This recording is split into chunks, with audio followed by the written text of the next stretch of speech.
গ্রীষ্ম মানেই আমের মরশুম, কিন্তু সেই আম যদি শুধুই ফল না হয়ে ওঠে ভক্তি, ঐতিহ্য আর উৎসবের প্রতীক।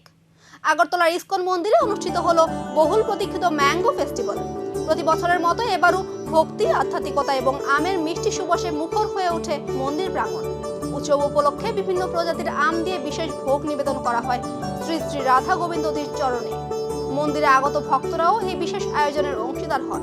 ইসকনের মতে গ্রীষ্মকালে আমকে ফলের রাজা হিসেবে গণ্য করা হয়, তাই এই সময় ভগবানের প্রতি কৃতজ্ঞতা ও ভক্তি প্রকাশের অন্যতম মাধ্যম হয়ে ওঠে ম্যাঙ্গো ফেস্টিভ্যাল।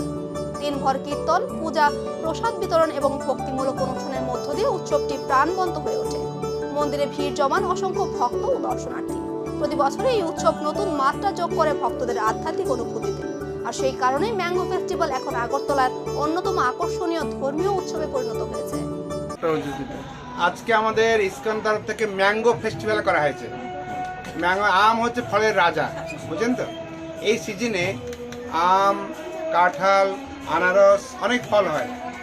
আর এই ফলের সাথে ভগবান কৃষ্ণের, চৈতন্য মহাপ্রভু, জগন্নাথের অনেক লীলা রয়েছে। সেই ব্যাপারে আমরা আলোচনা করব এই আরতির পরে। সেই জন্য আমরা বছরে একদিন ভিন্ন ভিন্ন ফল দিয়ে ভগবানের সাজাই, আর ভগবানকে সেই মতো আজকে সাজিয়েছি। আর ভগবান ভিন্ন ভিন্ন ফলের লীলা সম্বন্ধে আলোচনা করব।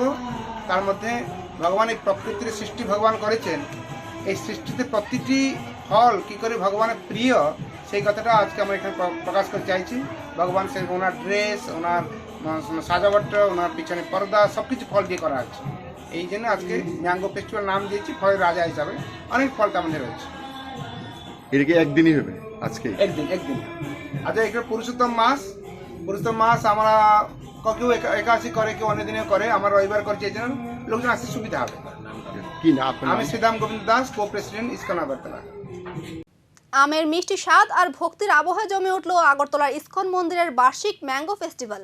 ঐতিহ্য ও আধ্যাত্মিকতার এই মেলবন্ধন আগামী বছরও একইভাবে ভক্তদের টানবে বলেই আশা ব্যক্ত করছেন আয়োজকেরা।